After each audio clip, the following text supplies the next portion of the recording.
बिस्मिल्लाहिर्रहमानिर्रहीम। अस्सलाम वालेकुम डियर स्टूडेंट्स, हम movement of water through roots को डिस्कस कर रहे हैं कि कैसे वाटर जो है वो सॉइल से जाइलम तक पहुंचता है। इसको हम डिस्कस कर रहे हैं। जो प्रीवियस लेक्चर हुआ उसमें हमने जनरली रूट की जो क्रॉस सेक्शन है उसमें जनरल उसके पार्ट्स को देखा कि कौन कौन से पार्ट्स हैं, कहाँ से वाटर इंटर होगा और कौन से रास्ते से कहाँ कहाँ जाते हुए जाइलम तक पहुँचेगा। तो फिर हमने ये कहा था कि ये वाटर जो है वो 3 पाथवे को फॉलो कर सकता है। वो कौन से पाथवेज थे? तो एक को हमने कहा था एपोप्लास्ट पाथवे, दूसरे को कहा था सिम्प्लास्ट पाथवे और तीसरे पाथवे को कहा था वैक्यूलर पाथवे।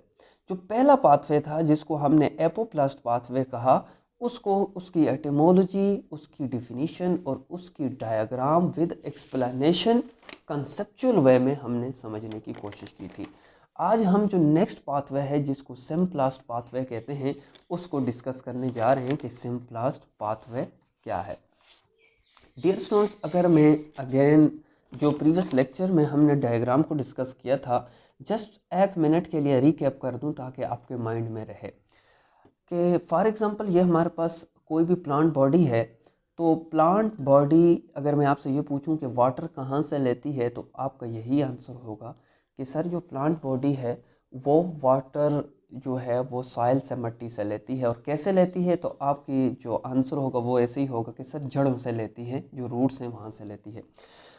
अब अगर इस रूट को लिया जाए और रूट की क्रॉस सेक्शन की जाए तो हमारे पास ऐसी स्ट्रक्चर मिलती है। सबसे बाहर जो आपने अक्सर देखा होगा कि रूट के सबसे बाहर कुछ हेयर्स लाइक बाल नुमा कुछ स्ट्रक्चर्स होती हैं छोटी छोटी, उनको हम रूट हेयर कहते हैं। उसके बाद एपिडर्मिस पार्ट होता है, कॉर्टेक्स होता है, कॉर्टिकल सेल्स होते हैं, उसके बाद एंडोडर्मिस होता है, पेरिसाइकल होता है और लास्ट पार्ट जो है वो जाइलम। तो वाटर यहाँ से रूट हेयर से कहाँ तक पहुँचता है? जाइलम वेसल्स तक पहुँचता है। तो हमने कहा कि 3 पाथवे से, 3 रास्तों से यहाँ तक पहुँच सकते हैं। एक रास्ता एपोप्लास्ट जिसमें सेल वाल से होता हुआ, यानी इस सेल की सेल वाल से इस सेल वाल में आएगा, फिर इस सेल वाल में आएगा, फिर इस सेल की सेल वाल में आएगा और करते करते एडजेसेंट सेल वाल में आते आते जाइलम वेसल्स तक पहुँचेगा, जिसको हमने एपोप्लास्ट का नाम दिया। और आज जिसको हम डिस्कस करने जा रहे हैं जो है सिम्प्लास्ट पाथवे। अब मैं यहाँ पे जर्नली आपको बताऊं कि सिम्प्लास्ट पाथवे क्या है।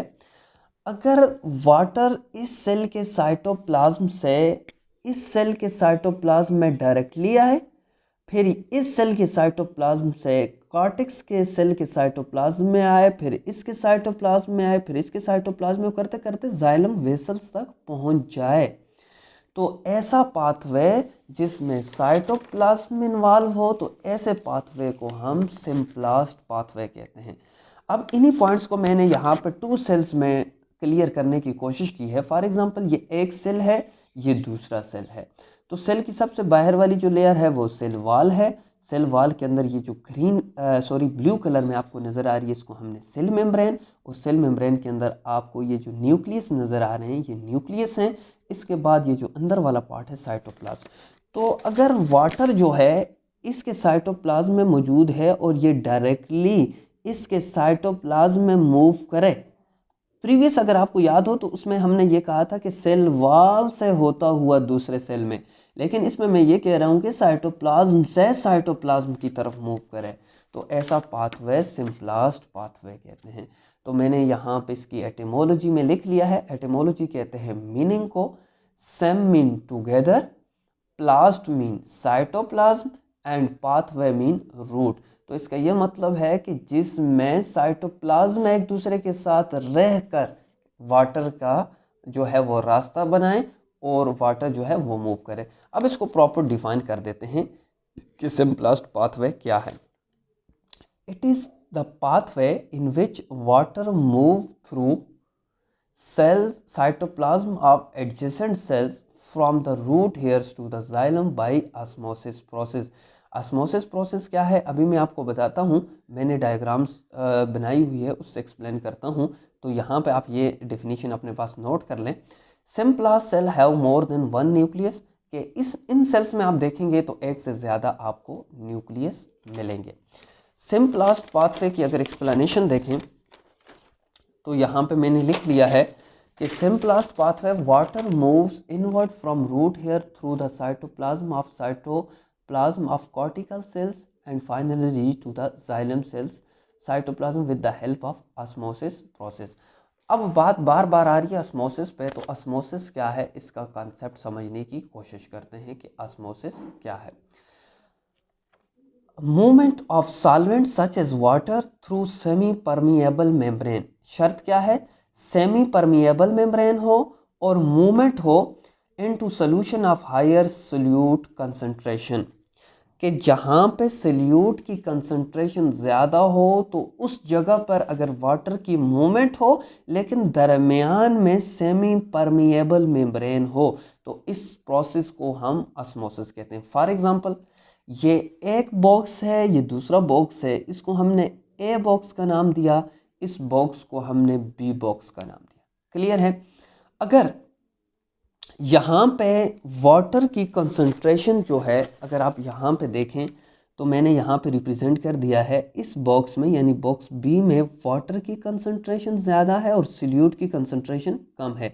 ये जो मैंने ब्लू से रिप्रेजेंट किया हुआ है तो ये सॉल्यूट की कंसंट्रेशन है। ए बॉक्स में सॉल्यूट ज़्यादा है, बी बॉक्स में वाटर ज़्यादा है। क्लियर है? तो यहाँ पे मैंने लिख लिया लो solute concentration, high solute concentration.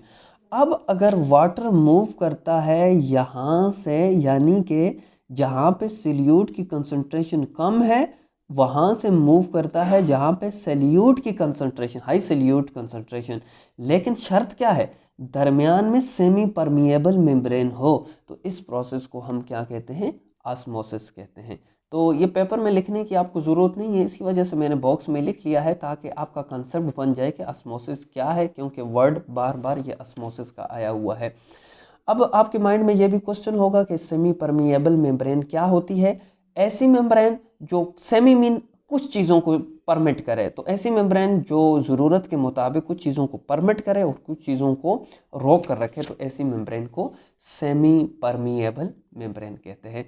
तो इंशाल्लाह जो नेक्स्ट लेक्चर होगा उसमें हम जो नेक्स्ट पाथवे है जिसको वैक्यूलर पाथवे कहते हैं उसको हम डिटेल से डिस्कस करेंगे कि वैक्यूलर पाथवे क्या है, with the help of diagram उसमें प्लाज्मोडेस्माटा क्या है उसको भी डिस्कस करेंगे।